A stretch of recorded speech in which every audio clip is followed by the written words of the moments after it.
Sir ഞാൻ ഇവിടെ കിടന്ന് പട്ടിയെ പോലെ പണിയെടുക്കാൻ ഇപ്രാവശ്യം സാലറി കൂട്ടി തരണം. ആരാണ് അവിടുത്തെ മാനേജർ? ഞാൻ മാനേജറോട് സംസാരിക്കാം. സാർ തന്നെയാണ് മാനേജർ. I see. മാനേജർ വിവേകിന് ശമ്പളം കൂട്ടി കൊടുക്കാൻ പറ്റുമോ? No so Vivek, I can do anything. സാധനങ്ങൾക്കെല്ലാം പൊള്ളുന്ന വിലയാണ്. ഇനിയിപ്പോ വീട്ടിലേക്ക് ലൈറ്ററും തീപ്പട്ടിയൊന്നും വാങ്ങിക്കണല്ലോ വിവേക്. അതെന്ത്? അല്ല, സാധനങ്ങൾ പൊള്ളുന്ന വിലയല്ലേ, അതിൽ കുറച്ച് കത്തിച്ചാൽ മതിയല്ലോ. സാറ് ഫണ്ണടിച്ചോണ്ടിരുന്നോ? എന്റെ കയ്യിൽ ഒരു ബണ്ണ് വാങ്ങാൻ പോലും പൈസ ഇല്ല. ഇതാ വിവേക് 20 rupees. ബട്ടർ ബൺ തന്നെ വാങ്ങിച്ച് കഴിച്ചോളൂ.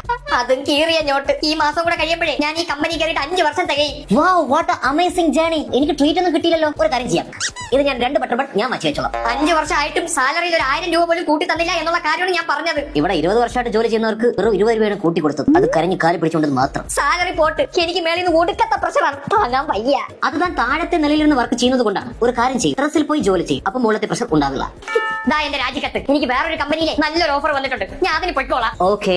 മിസ്റ്റർ ഫെഡറിക് ഫെഡൂസൽ അല്ലേ തനിക്ക് ജോബ് ഓഫർ ചെയ്തത്? അതെ, അത് ഞാൻ തന്നെയാണ്. എന്റെ പേരും കമ്പനിയുടെ പേരും മാറ്റി മെയിൽ ചെയ്തേ ഉള്ളൂ തനിക്ക്. Work well Vivek.